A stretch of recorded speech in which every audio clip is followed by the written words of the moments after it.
योजना इन Hindi YouTube channel पर आपका स्वागत है। दोस्तों, आज के समय में ज़्यादातर लोगों के पास बैंक खाता है। अगर आपका भी किसी बैंक में खाता है, चाहे आपका स्टेट बैंक में हो, पंजाब में हो, एचडीएफसी में हो, एक्सिस बैंक में हो, किसी भी बैंक में है, तो 2025 में आप इन 5 बातों का ध्यान ज़रूर रखिएगा, नहीं तो आपको भारी नुकसान का सामना करना पड़ सकता है। तो कौन सी 5 बात हैं, चाहे आपका सेविंग अकाउंट है या आपके ट्रांजैक्शन से जुड़ी हुई भी बात है कि आप कितने का लेन-देन कर सकते हैं और कुछ सावधानी भी बरतने की भी आपको आवश्यकता है। तो सब कुछ जानकारी इस वीडियो के माध्यम से आपके साथ शेयर करेंगे। वीडियो को आखिर तक ज़रूर देखिएगा। तो चलिए वीडियो की शुरुआत करते हैं। लेकिन उससे पहले अगर आपने वीडियो को अभी तक लाइक नहीं किया है तो लाइक करिएगा। चैनल पर नए आए हैं तो सब्सक्राइब भी ज़रूर करिएगा। तो चलिए बताते हैं जो 2025 में आपको क्या-क्या बातों का ध्यान रखना है। देखिए, सबसे पहले जो सेविंग अकाउंट वाले हैं वह ध्यान दें। सेविंग बैंक अकाउंट से जुड़े हुए कई ऐसे नियम हैं जिनकी जानकारी लोगों को कम होती है। इस वजह से कई बार उन्हें इनकम टैक्स विभाग का नोटिस का सामना भी करना पड़ता है। अगर आप अपने सेविंग अकाउंट में बड़ी रकम जमा करते हैं तो यह नियम आपको जानना बहुत ज़रूरी है, अगर आपका सेविंग अकाउंट है। तो चलिए, कौन सा नियम है? देखिए, इनकम टैक्स कानून के तहत किसी भी कारोबारी साल में सेविंग अकाउंट में 10 लाख रुपए से ज़्यादा जमा करने पर टैक्स विभाग को सूचित करना अनिवार्य है।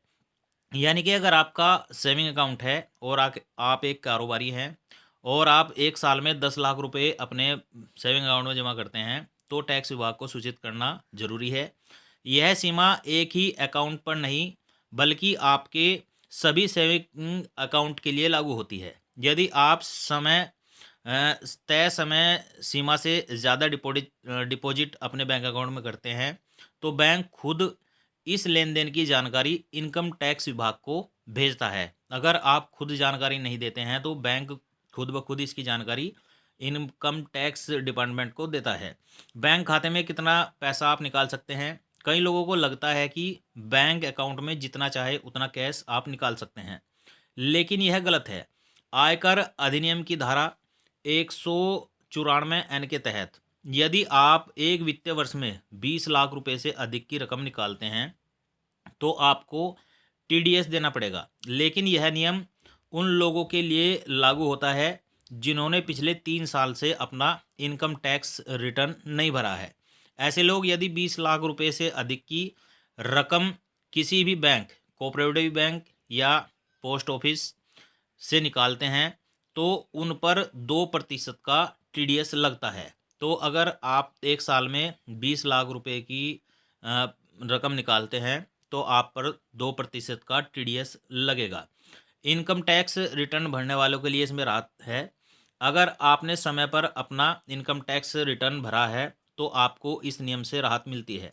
ऐसे कस्टमर बिना किसी टीडीएस के बैंक, पोस्ट ऑफिस या कोऑपरेटिव बैंक में एक वित्तीय वर्ष में 1 करोड़ रुपए निकाल सकते हैं। यह नियम आरटीआर भरने वालों के लोगों के लिए विशेष रूप से राहतकारी है, क्योंकि उन्हें भारी टैक्स चुकाने से बचने का मौका मिलता है।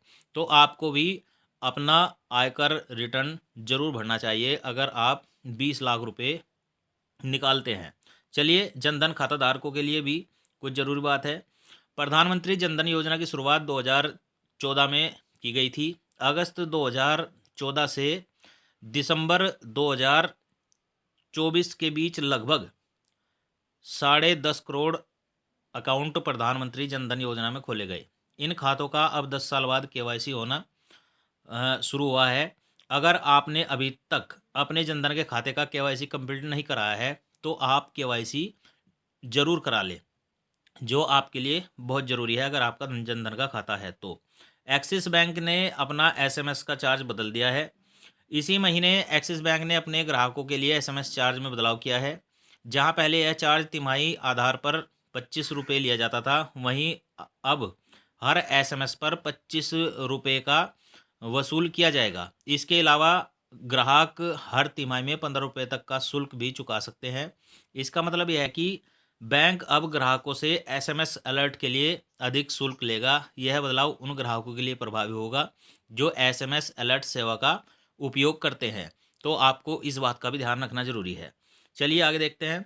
सभी खाताधारक अलर्ट रहें, चाहे बैंक खाता किसी भी बैंक में आपका हो। अगर आपके पास कोई फ़ोन कॉल आता है कि हम बैंक की तरफ से बोल रहे हैं, आप अपने खाते का केवाईसी कर लीजिए, तो आपको ऐसा नहीं करना है। अगर आपको केवाईसी ही करानी है तो आप सीधा बैंक में जाइए, बैंक में जाकर आप अपना केवाईसी कराइए। और अगर आप किसी को अपना खाता किराए पर देते हों हैं, तो यह गलती भी मत करिएगा, इससे आपको भारी नुकसान का सामना करना पड़ सकता है। तो साथियों, ये 5 बातें आपको 2025 में ध्यान में रखनी है अगर आपका बैंक अकाउंट है। सोशल मीडिया से जानकारी प्राप्त हुई है। वीडियो अगर आपको अच्छा लगा हो तो लाइक शेयर कमेंट जरूर करिएगा। चैनल पर नया है, सब्सक्राइब भी जरूर करिएगा।